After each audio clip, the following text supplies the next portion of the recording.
स्थान के लिए बीजेपी की दूसरी लिस्ट जल्द ही आ सकती है। 10 सीटें बची हैं बीजेपी की तरफ से। राजस्थान में 10 सीटों को लेकर जयपुर से लेकर दिल्ली में लगातार मंथन का दौर जारी है और बीजेपी जल्द ही राजस्थान के अपने 10 प्रत्याशियों के नामों का ऐलान कर सकती है।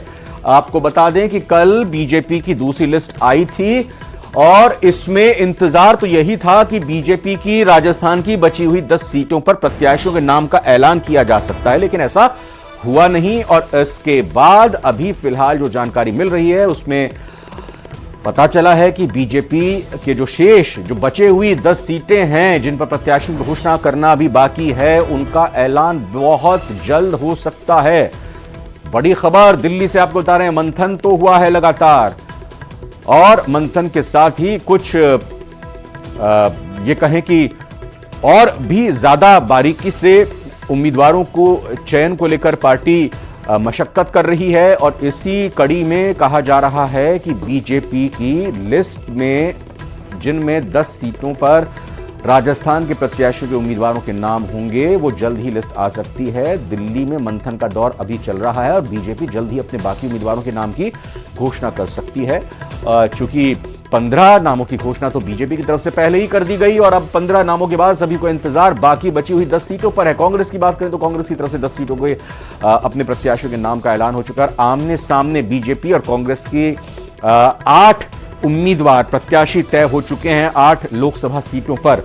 अभी फिलहाल मंथन का दौर लगातार दिल्ली में चल रहा है कि 10 सीटों पर किस तरीके से प्रत्याशियों को घोषित किया जाए, लेकिन यह बात साफ है कि बहुत जल्द ये लिस्ट आ सकती है जिसमें राजस्थान के शेष 10 सीटों पर उम्मीदवारों के नामों का ऐलान हो सकता है। अनूप हमारे संवाददाता हमारे सहयोगी जुड़ चुके हैं, उनसे सीधा बात करते हैं। तो अनूप, कल जब लिस्ट बीजेपी की आई और उसमें राजस्थान के 10 सीटों पर प्रत्याशियों के नाम का ऐलान नहीं हुआ तो सवाल उठ रहे थे, कौतूहल का विषय बना था, लेकिन अब यह खबर आ रही है कि मंथन चल रहा है और जल्द ही ये 10 नाम सामने आ सकते हैं राजस्थान से। देखिए, आपको बता दूं कि बीजेपी केंद्रीय चुनाव समिति की 2 बैठकें हो चुकी हैं और जो पहली केंद्रीय चुनाव समिति की बैठक हुई थी उसमें राजस्थान पर तफ्तीश से चर्चा हुई थी। उसमें प्रधानमंत्री नरेंद्र मोदी ने एक सीटों पर चर्चा की थी और कहा सूत्रों के मुताबिक तकरीबन 20 सीटों पर एक तरह से सहमति बनाई गई थी। लेकिन बीजेपी ने जिस तरह से 15 सीटों के नाम घोषित कर दिए हैं, 10 सीटों पर कौन उम्मीदवार होगा इस पर अभी जो है वो चर्चा जो है वो आगे भी चल रही है। सबसे बड़ी बात बता दूं कि दूसरे लिस्ट में नाम की घोषणा नहीं हुई और जो पार्टी की जो राज्य इकाई है उनका कहना है कि अभी एक नामों पर चर्चा हो रही है और उसके बाद इस नाम की घोषणा की जाएगी। सबसे बड़ी बात बता दूं कि जिस तरीके से कांग्रेस के नेता बीजेपी में शामिल हो रहे हैं और जिस तरीके से हमने पिछले दिनों देखा कि बीजेपी के भी एक बड़े नेता कांग्रेस में शामिल हुए हैं, तो जिस तरह से आवाजाही लगा हुआ है एक पार्टी से दूसरी पार्टी में, तो कहीं ना कहीं वेट एंड वॉच की स्थिति में बीजेपी है। और जिस तरह से सूत्र बता रहे हैं कि कई कांग्रेस के नेता बीजेपी के नेताओं से संपर्क में, जिसमें बड़े नेताओं के जाहिर तौर पर इसी वजह से मंथन का दौर लगातार चल रहा है, इंतजार किया जा रहा है। अनूप, बहुत बहुत धन्यवाद आपका फिलहाल जानकारी देने के लिए। ब्रेकिंग न्यूज आ रही है, सीएम ने कैबिनेट की बैठक बुलाई है आज। मुख्यमंत्री भजनलाल शर्मा ने कैबिनेट की बैठक जो कि अहम मानी जा रही है आज शाम बुलाई है। लोकसभा चुनाव से पहले कैबिनेट की बैठक होगी, या कहेंगे लोकसभा चुनावों के ऐलान से पहले ये कैबिनेट की बैठक होगी। शाम 5 बजे कैबिनेट की बैठक है।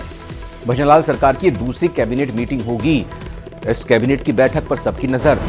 क्या इस बैठक में डिसीजन लिए जाते हैं, मंथन क्या होता है, यह जानना बेहद महत्वपूर्ण होगा। भजनलाल सरकार की कैबिनेट की यह दूसरी मीटिंग है जो शाम 5 बजे होगी और इस कैबिनेट की मीटिंग को इस तौर पर देखा जा रहा है कि लोकसभा चुनावों के ऐलान से पहले होने वाली इस बैठक में कई बातों पर मंथन हो सकता है और कुछ घोषणाएं भी यहां पर की जा सकती हैं। बहरहाल ये तो बैठक के बाद ही जब जानकारी दी जाएगी तभी पता चल पाएगा, लेकिन जैसे जैसे इस संबंध में एजेंडा अगर पता चलता है कि इस कैबिनेट की बैठक का क्या है उस पर जानकारी आप तक जरूर पहुंचाएंगे। लेकिन अभी तक यही बात निकल कर आ रही है कि 5 बजे ये मीटिंग होनी है।